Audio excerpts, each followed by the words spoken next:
All right, let's bring it back home now. The conversation around downtown Dallas has only gotten bigger over the last week, with more major moves announced from some Dallas heavyweights. To talk more about what the fallout could mean long term, we have Dallas Business Journal editor-in-chief Will Anderson with us once again today.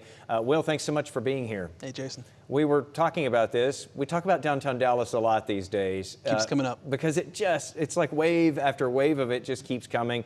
And of course, the latest ones were the Dallas Stars and the Dallas Mavericks. Just a lot of not great news for downtown Dallas. And these are some very big deals if they in fact leave. Yeah, and Neiman Marcus closing this week came out. Neiman Marcus too, yeah. Yeah, we've been spending a lot of time kind of getting reaction from a lot of different folks. And as you can imagine, it spans a gamut.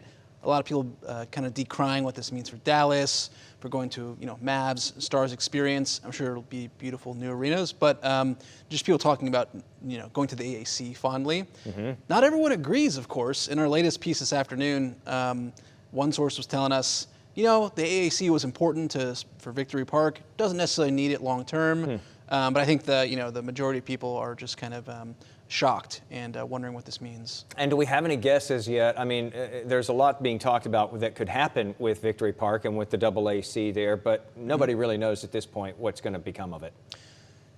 No. Or what could become of it, yeah. No, and I mean, the question we just posed in a recent story, I mean, should the city think about taking it down? Plenty of people say, hey, it's a great city-owned site. You're not going to be making a ton of money off of it if it's if there's no tenants, so you can still have concerts, maybe another smaller team there. But yeah, it radically changes the picture for what has become this nexus of commercial activity. A game day is very busy over there. There's restaurants now, there's bars, all sorts of shops. So does that, what happens to that energy? Yeah, you really feel for a lot of those businesses who are really going to feel this when these teams leave, if in fact they end up going in the end.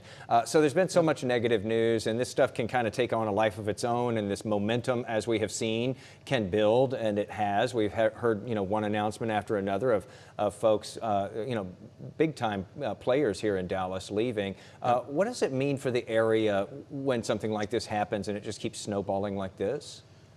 Well, I think that it adds to what we've talked about, that there is this sense that something needs to change. Mayor Eric Johnson, Dallas mayor, said as much in his statement from 2 days ago that something needs to change.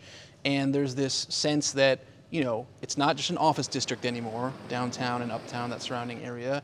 So you want to draw entertainment options there, live, work, play. Well, you're losing two major entertainment options. Those are biggies, yeah. So does something need to change? I don't know if that means the business landscape change politically. There's, again, a lot of differing opinions out there, but there's a growing sense that the status quo, sticking with the status quo is not the option. And okay, so I keep saying if in fact they leave. There's been a lot of discussion about potentially, maybe, who knows, trying to talk one of these two teams into not decamping and heading up north after all. Is that realistic? What have you guys been hearing? Yeah, there was a group of city council members today with a press conference talking about, kind of some of these efforts.